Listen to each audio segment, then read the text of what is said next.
Money matures में आज हम बात करेंगे मार्केट की कलील मुद्दती और तवील मुद्दती सूरत हाल के ऊपर। मौजूदा जो ट्रेंड्स हमें नज़र आ रहे हैं इसके मुताबिक मार्केट इस वक्त कौन से अवामिल के ज़रिए असर है, क्या अफेक्ट्स इसके मजीद हो सकते हैं और स्पेशली जो छोटा इन्वेस्टर है उसको किस तरह से इफेक्ट किया जा सकता है, जो शॉर्ट टर्म के ऊपर इन्वेस्टमेंट पर बिलीव करते हैं उनके लिए आज हम जानेंगे।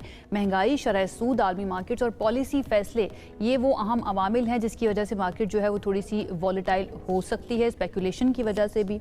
अब ऐसे में सेफ कैसे रहना है, अपनी इन्वेस्टमेंट को महफूज कैसे रखना है, ये जान लेते हैं। शुएब मेमन साहब हमारे साथ मौजूद हैं, executive vice president एकेडी securities limited के। शुएब साहब बहुत शुक्रिया हमें ज्वाइन करने के लिए।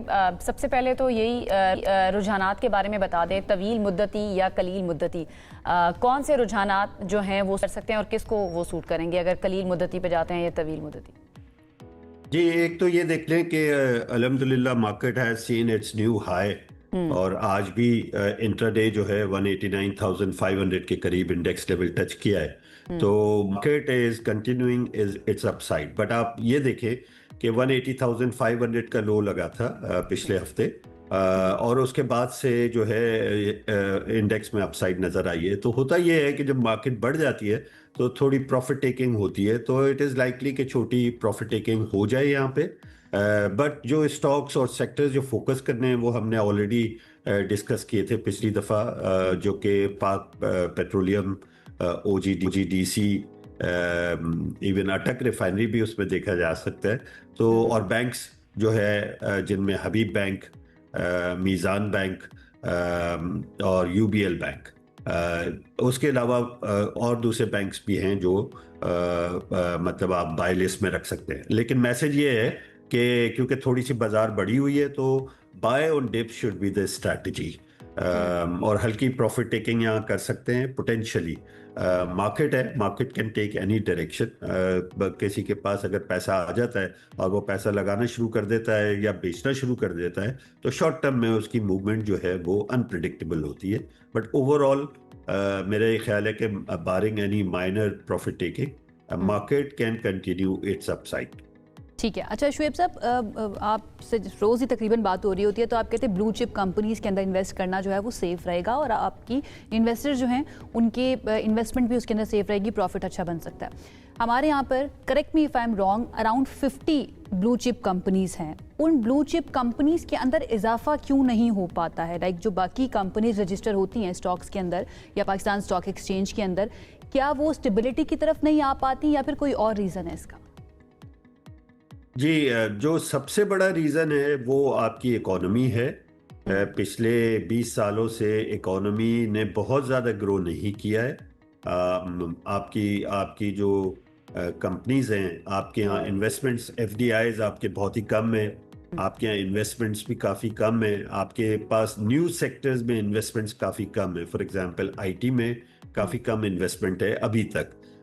तो आपके जो पाकिस्तान को ये करना चाहिए कि जो एक्सपोर्ट सेक्टर्स हैं उन पे काफ़ी काम करना चाहिए और पाकिस्तान की एक्सपोर्ट्स जो है उसको बढ़ाना चाहिए ताकि आपका जो करंट अकाउंट डेफिसिट के इश्यूज हैं वो रिजॉल्व होने चाहिए। तो एक तो मेन ये है कि आपकी इकोनॉमी जो है और आपके पास जो सेक्टर्स लिस्टेड है उनमें ENP कंपनीज हैं, वो काफ़ी बेहतर परफॉर्म कर रही है। लेकिन सिर्फ उनका इशू ये था कि उनकी कलेक्शन जो है, कैश कलेक्शन, वो कम थी, जो अब बेहतर हो गई है।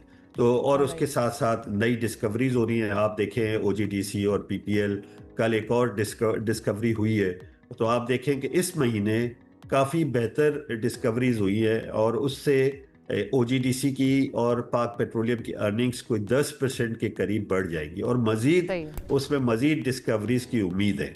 तो अगर तो आपके पास ऐसे स्टॉक्स हैं जिनमें डिस्कवरीज भी हो रही हैं, जिनकी investment Reko Diq gold and copper project में भी हैं जो कि 2028 में स्टार्ट होना है और उसकी अर्निंग्स जो है फिर उसके बाद आना शुरू हो जाएंगी, जिसका कैश कलेक्शन 100% प्लस है, तो और जिसमें गैस सर्कुलर डेट रेजोल्यूशन की उम्मीद है काफ़ी बेहतर, तो उससे कैश कलेक्शन फर्दर इम्प्रूव होगा। तो मेरे ख्याल में ये कंपनीज जो है अभी भी अट्रैक्टिव हैं फॉर इन्वेस्टमेंट्स। तो आपके पास स्टोरीज हैं मार्केट में, आपके इंटरेस्ट रेट्स लो हैं, लिक्विडिटी अवेलेबल है, अल्टरनेटिव इन्वेस्टमेंट्स कोई बहुत ज़्यादा है नहीं, stock market is a good place, still an attractive place for investment. तो आप अच्छी कंपनीज जो भी अवेलेबल हैं 50 हैं, लेकिन ये 50 कंपनीज कंटिन्यूअसली साहब, ग्रो कर रही आप हैं। सजेस्ट अगर क्या आप करेंगे? देखें तो आप फौजी आप फर्टिलाइजर सजेस्ट है क्या करेंगे या जो आप, एक नया इन्वेस्टर है जो इंटरेस्ट रखता है उस स्टॉक में इन्वेस्ट करने के लिए, उसको खुद से करना चाहिए रिसर्च करने के बाद, या फिर पहले आगाज में किसी एक्सपर्ट के साथ मिलकर या एक्सपर्ट की रिकमेंडेशन के ऊपर करना चाहिए कि यहाँ पर इन्वेस्ट करें या यहाँ पर इन्वेस्ट ना करें? What do you think? जी, बड़ा अच्छा सवाल है। उसका जाहिर है शुरू में अगर आप रिसर्च करने बैठेंगे तो आपको बहुत टाइम लग जाएगा। इसलिए आपको जो हमारा रिसर्च डिपार्टमेंट है, हमारे रिसर्च डिपार्टमेंट का स्ट्रैटेजी पीस अभी 31 दिसंबर को हमने वो प्रिंट किया था, और सबके पास वो स्ट्रैटेजी पीस है कि हमें इस साल का टारगेट क्या लगता है, क्यों लगता है। तो रीजनिंग भी उसमें है, तो वो पढ़ें, और उसके साथ साथ जो है फिर उसमें जो रिकमेंडेशंस है वो देखें, और फिर वो स्टॉक्स परचेज करें। साथ और बीच में मार्केट की मूवमेंट्स होती हैं। ठीक है। हर किस्म का इन्वेस्टर है, आपकी अपनी फिलॉसफी है। अगर आप सिर्फ इन्वेस्ट करके बैठ जाएं और आप शॉर्ट टर्म मूवमेंट्स को ना देखें कि जी मार्केट आज घट रही है, कल बढ़ रही है, आपने इन्वेस्ट कर दिया, आप ये अज्यूम करें कि आपने दिल भी for साथ साथ years घटना शुरू हो इसको जाता है ना ये छोटे investment इन्वेस्टर किया। का। तो श्वेत फिर साहब, आपको इंशाल्लाह you will make good money, और फिर उसको Right. आप रोजाना देखना छोड़ दें तो आपके Right. पास कई स्टॉक्स ऐसे हैं, जैसे फौजी फर्टिलाइजर है, पाकिस्तान ऑयल फील्ड है, एंग्रो फर्टिलाइजर है। ये 10% के करीब डिविडेंड यील्ड है, बल्कि कुछ केसेस में 10% इंडस मोटर है। तो आप इनमें इन्वेस्टमेंट करके बैठ जाएं, हो सकता है प्राइस थोड़ी सी टूट जाए 10-20%, एंड देन हो सकता है वो डबल हो जाए।